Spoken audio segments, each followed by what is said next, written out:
नमस्कार, आप देख रहे हैं न्यूज 18। मैं हूं आपके साथ मेनका चौधरी। यूपी में महाशपथ की तैयारी है। राजधानी लखनऊ सज धज कर तैयार है। इकाना स्टेडियम जो मेरे पीछे आप देख रहे हैं, इसी इकाना स्टेडियम में इतिहास रचा जाना है, महाशपथ होना है। न्यूज 18 भी महा कवरेज महाशपथ की दिखा रहा है आपको। और इतिहास आज उसी के साथ सीएम योगी आदित्यनाथ ने रच दिया जब उनके नाम की अनाउंसमेंट हुई विधायक दल के नेता के तौर पर। 3 तस्वीरें इस वक्त आपकी टीवी स्क्रीन पर है। ये आज की 3 तस्वीरें हैं। आज विधायक दल के नेता के तौर पर योगी आदित्यनाथ के नाम को आगे बढ़ाया गया, प्रस्ताव और फिर मुहर, और उसके बाद ऐलान। अमित शाह ने औपचारिक तौर पर विधायक दल का नेता ऐलान किया, योगी आदित्यनाथ के नाम को ऐलान किया और सीएम योगी को बधाई भी दी। दूसरी तस्वीर आप देख रहे हैं, विधायक दल का नेता चुने जाने के बाद योगी आदित्यनाथ राजभवन पहुंचे। राज्यपाल से मिलकर उन्होंने सरकार बनाने का दावा पेश किया और कल लखनऊ के इसी इकाना स्टेडियम में शपथ ग्रहण समारोह होना है। सीएम पद की शपथ लेंगे योगी आदित्यनाथ और उनके साथ उनके कैबिनेट के मंत्री भी शपथ लेंगे। अभी तक की खबर के मुताबिक 45 से 48 मंत्री पद की शपथ विधायक ले सकते हैं।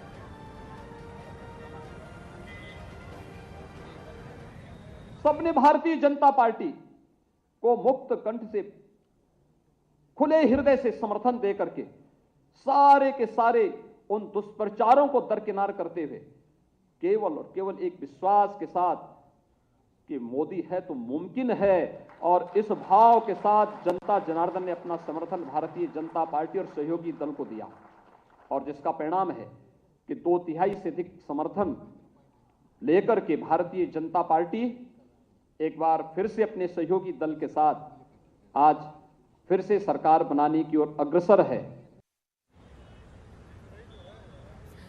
विधायक दल का नेता चुने जाने के बाद यूपी की सियासत में 71 साल बाद ऐसा हुआ जब कोई मुख्यमंत्री अपना कार्यकाल पूरा कर गया और उसके बाद दोबारा सत्ता में बहुमत के साथ उसकी पार्टी आ रही है। दोबारा वो मुख्यमंत्री शपथ ग्रहण करने जा रहा है।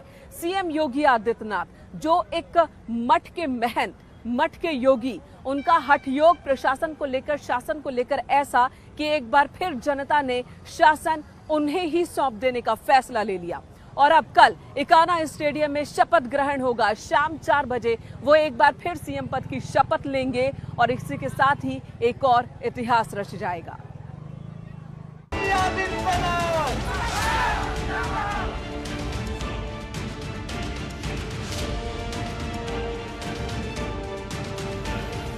मैं आदित्यनाथ योगी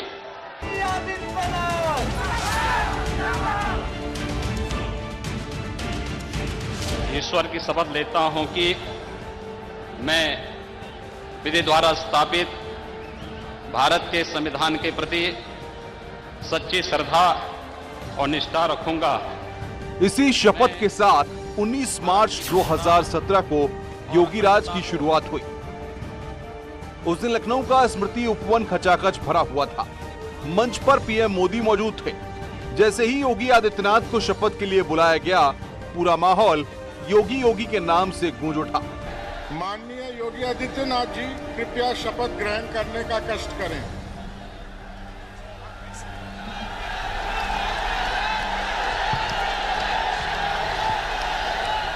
हिंदुस्तान के इतिहास में पहली बार कोई योगी यूपी जैसे बड़े प्रदेश की कमान संभालने के लिए शपथ ले रहे थे। मैं भारत की प्रभुता और अखंडता को अक्षुण्ण रखूंगा। सीएम योगी ने उत्तर प्रदेश को भयमुक्त बनाने, जनता को सुरक्षा देने और प्रदेश को आगे ले जाने की शपथ ली।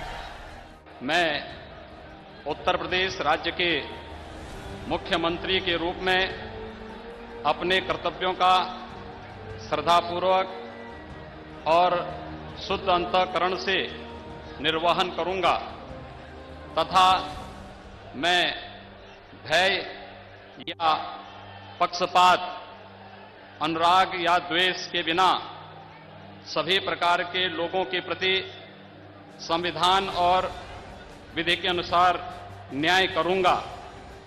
सीएम योगी ने जो शपथ ली, पिछले 5 साल में उसे एक एक कर पूरा करने का प्रयास किया। पूरे प्रदेश को भयमुक्त करने की कोशिश की और यही वजह है कि लोग उन्हें बुलडोजर बाबा के रूप में पुकारने लगे। यही वजह है कि जनता ने एक बार फिर उन्हें उत्तर प्रदेश की सत्ता को संभालने का मौका दिया और 25 मार्च को फिर से सीएम पद की शपथ लेंगे। 2017 में लखनऊ के स्मृति उपवन में सीएम ने पद की शपथ ली, लेकिन इस बार लखनऊ के अटल बिहारी वाजपेयी कान्हा स्टेडियम में शपथ लेंगे। पूरे स्टेडियम को सजाया जा रहा है। सड़कों पर भी हर जगह पीएम मोदी और योगी आदित्यनाथ की तस्वीरें दिखाई दे रही हैं। क्या निकल पड़े हैं प्रण करके नए भारत का नया उत्तर प्रदेश बनाने को। यही वो टैगलाइन है जो आपको शपथ ग्रहण कार्यक्रम में कान्हा स्टेडियम में मंच पर दिखाई देगी और यही होर्डिंग्स अब शहर के चौराहे चौराहे पर लगाई जा रही हैं। बड़ा संदेश देने का प्रयास है इसी लाइन के जरिए कि हम निकल पड़े हैं प्रण करके। मुख्यमंत्री योगी आदित्यनाथ कई रिकॉर्ड तोड़ेंगे, इतिहास के पन्नों में दर्ज हो जाएंगे दूसरी बार शपथ ग्रहण करने के साथ ही। लेकिन इसी के साथ 2024 को लेकर के भी प्रयास ये होगा कि बड़े संदेश दिए जाए। 2017 में सीएम योगी ने जो शपथ ली, दावा है कि उन्होंने उसे पूरा किया। आपके मन में सवाल होंगे कि अगले 5 साल के लिए सीएम योगी 25 मार्च को क्या शपथ लेंगे।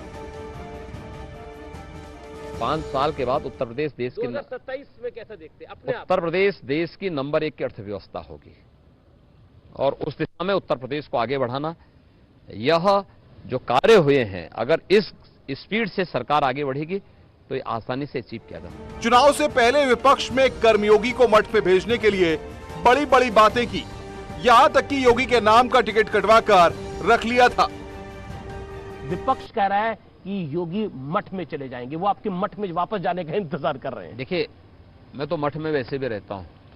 लखनऊ की सत्ता का संचालन भी मठ के माध्यम से मठ की तरह ही करता हूं, जिसमें पारदर्शिता हो, प्रतिबद्धता हो, ईमानदारी हो और लोक कल्याण का अंतःकरण से एक भाव भी हो।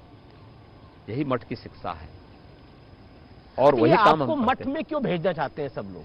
देखिए, अपनी हार को स्वीकार कर चुके हैं। कोई जब इतिहास लिखेगा तो इस बात को बड़े अक्षरों में लिखेगा कि एक मठ के योगी ने जब सत्ता संभाली तो सियासत के हठ योग को ऐसा संभाला तो राजयोग ने चरणों में फिर से सत्ता की कालीन बिछा दी और टूट गए दशकों के वो मिथक जो उत्तर प्रदेश की राजनीति में दशकों से थे।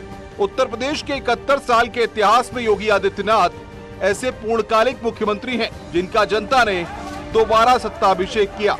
Bureau report, news 18। तो इस बार कई मिथक टूटे हैं और जब मिथक टूटते हैं तो इतिहास बनता है। वही इतिहास उत्तर प्रदेश में बनता दिख रहा है, जिसे सेलिब्रेट उत्तर प्रदेश की जनता लखनऊ में कर रही है। अब रुख करेंगे नोएडा स्टूडियो का, जहां पर हमारी सहयोगी चांदनी मौजूद है शपथ ग्रहण समारोह से जुड़ी कई जानकारियां अपडेट्स के साथ। चांदनी। बहुत शुक्रिया मेनका। तो सीएम योगी ने राज्यपाल के सामने सरकार बनाने का दावा पेश किया है और खबर है कि शपथ से पहले 25 मार्च की सुबह 10 बजे सीएम योगी ने करीब 45 विधायकों को चाय पर बुलाया है। इसका मतलब ये है, निकाला जा रहा है कि हो सकता है जिन्हें मंत्री बनाना है उन्हें चाय पर बुलाया गया है।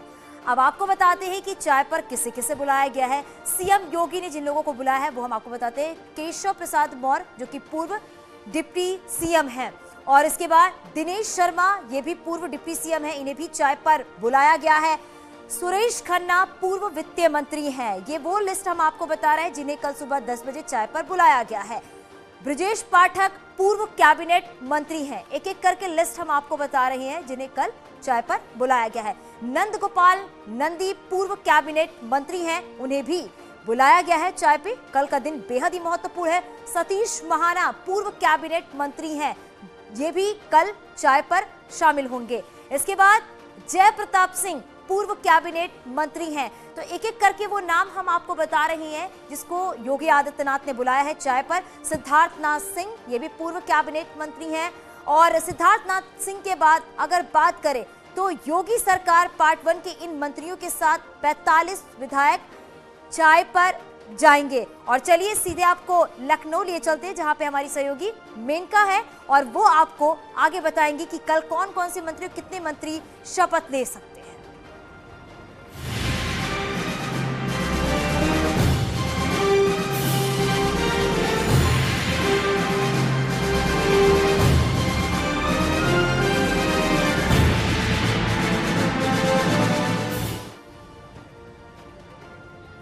लखनऊ के इसी इकाना स्टेडियम में कल शपथ ग्रहण होना है और इसकी तैयारी पूरी कर ली गई है। इकाना स्टेडियम के अंदर और बाहर सुरक्षा के भी खास इंतजाम किए गए हैं। वीआईपी वीवीआईपी मूवमेंट की वजह से इधर आसपास के और पूरे रास्ते के कई भवनों पर भी कमांडोज की तैनाती की गई है। देखते हैं तैयारी की ये तस्वीरें। कल होने वाले शपथ ग्रहण की तैयारियां आखिरी दौर में। आप देख सकते हैं इकाना स्टेडियम को पूरी तरह से सिक्योरिटी ने अपने घेरे में ले लिया है। उत्तर प्रदेश पुलिस पीएसी के साथ साथ पैरामिलिट्री फोर्स के करीब 1,500 जवान इस शपथ ग्रहण की सुरक्षा में तैनात किए गए हैं। अटल बिहारी वाजपेयी इकाना स्टेडियम को हर तरफ से सुरक्षा बलों ने अपने घेरे में ले लिया। आप देख सकते हैं इस वक्त सीआरपीएफ के जवान मार्च कर रहे हैं, जो पीछे वाले गेट से अभी सुरक्षा का जायजा लेकर आए हैं और अब गेट नंबर 3 की तरफ जा रहे हैं और यहां की सुरक्षा तैयारियों को परखेंगे। गेट पे पुलिस की सख्त सुरक्षा व्यवस्था है। हर आने जाने वाले वाहन की चेकिंग की जा रही है, उनसे उनकी आइडेंटिटी के बारे में तस्दीक की जा रही है। इसके बाद ही अंदर किसी को एंट्री मिल रही है। जो गाइडलाइंस हैं एसपीजी प्रोटेक्टी की, उस हिसाब से उनकी सुरक्षा को तय किया जा रहा है। एसपीजी की एक टीम यहां पर डेरा डाल चुकी है, चूंकि कल प्रधानमंत्री नरेंद्र मोदी इस शपथ ग्रहण का हिस्सा बनेंगे। उनकी जो गाइडलाइंस है उसके मुताबिक यहां पर सुरक्षा व्यवस्था की जा रही है और जो जानकारी है उसके मुताबिक तकरीबन 3,000 पुलिसकर्मी सुरक्षा में तैनात किए गए हैं। 150 गस्टेड ऑफिसर हैं, जिसमें 50 आईपीएस अफसर हैं, 100 पीपीएस अफसर हैं और 3,000 जवान भी तैनात किए गए हैं। इनमें कुछ इंस्पेक्टर्स और सब इंस्पेक्टर्स भी शामिल हैं। अगल बगल की जो हाई राइज बिल्डिंग्स हैं वहां पर एटीएस के कमांडो तैनात किए जाएंगे। इस पूरे शपथ ग्रहण की और आसपास के इलाके की सीसीटीवी से और ड्रोन कैमरों से निगरानी भी की जाएगी। इसी के साथ साथ एंटी ड्रोन की एक टीम भी तैनात की गई। आप देख सकते हैं इस पूरे इलाके में एंटी स्मोक गन से छिड़काव शुरू हो रहा है। चूंकि आसपास काफ़ी डेवलपिंग एरिया है, काफ़ी कंस्ट्रक्शन काम चल रहा है, धूल भी उड़ती है, लिहाजा उन सारी अव्यवस्थाओं से निपटने की ये सब तैयारियां की जा रही हैं। पूरा इलाका भाजपामय भगवामय हो गया है। कैमरामैन रवि गुप्ता के साथ ऋषभ त्रिपाठी, न्यूज़ 18 लखनऊ। इकाना स्टेडियम और आसपास के इस पूरे इलाके को एक किले में तब्दील कर दिया गया है। जरूरी भी है। प्रधानमंत्री नरेंद्र मोदी, गृह मंत्री अमित शाह, रक्षा मंत्री राजनाथ सिंह, बीजेपी के राष्ट्रीय अध्यक्ष जेपी नड्डा समेत 12 राज्यों के मुख्यमंत्री, उप मुख्यमंत्री मौजूद होंगे कल शपथ ग्रहण समारोह के दौरान। कई बड़े उद्योगपति होंगे, फिल्मी हस्तियां होंगी, उन सबकी मौजूदगी में शपथ ग्रहण समारोह होगा, तो सुरक्षा के तगड़े इंतजाम भी जरूरी है। रुक एक बार फिर नोएडा स्टूडियो का करेंगे। चांदनी हमारे साथ मौजूद है, कुछ और जरूरी जानकारी अपडेट्स चांदनी के पास। तो सीएम योगी आदित्यनाथ कल शपथ ग्रहण है और कितनी भव्य तैयारियां की गई हैं वो भी आपको एक एक करके बताते हैं। चलिए आपको बताते हैं। 250 वीवीआईपी शामिल होंगे। कल शपथ ग्रहण है, कल का दिन बेहद ही महत्वपूर्ण है। करीब 70,000 लोग जो हैं वो शिरकत करेंगे। कल की क्या कुछ तैयारियां हैं वो हम आपको बता रहे हैं और दूसरे राज्यों से भी जो कार्यकर्ता हैं वो कल मौजूद होंगे। कल शाम 4 बजे इकाना स्टेडियम में बड़ी संख्या में लोग मौजूद होंगे। इकाना स्टेडियम में 3 हेलीपैड बनाए गए हैं और 3 हेलीपैड के साथ ही सुरक्षा के पुख्ता इंतजाम भी किए गए हैं और देश का 5वां सबसे बड़ा अंतरराष्ट्रीय स्टेडियम है जहां पर कल शपथ ग्रहण होना है। तो एक एक करके आपको बता रहे हैं कि कल किस तरह की तैयारियां हैं। 1000 कार और 5000 बाइक की कैंपस में पार्किंग की व्यवस्था की गई है क्योंकि बड़ी संख्या में कल लोग आ रहे हैं। स्टेडियम के अंदर 2 बड़ी एलईडी स्क्रीन लगाई गई है ताकि जो दूर लोग बैठे हुए उन्हें भी साफ साफ दिखाई दे जब शपथ ग्रहण समारोह होगा। इंटरनेशनल लेवल की फ्लड लाइट जो है वो भी लगाई गई है। तो एक एक करके आपको बता रहे हैं। मीडिया सेंटर पवेलियन की सुविधाएं जो है वो भी वहां पर दी गई है। तो सारी सुविधाएं वहां पर मौजूद है। शपथ ग्रहण को लाइव दिखाया जा सकता है। तो कल की तैयारियां क्या कुछ है, सुरक्षा की जिम्मेदारी जो है वो एसपीजी ने संभाल रखी है। सुरक्षा के पुख्ता इंतजाम किए गए हैं और यहां एक छोटा सा ब्रेक के लिए जल्द लौट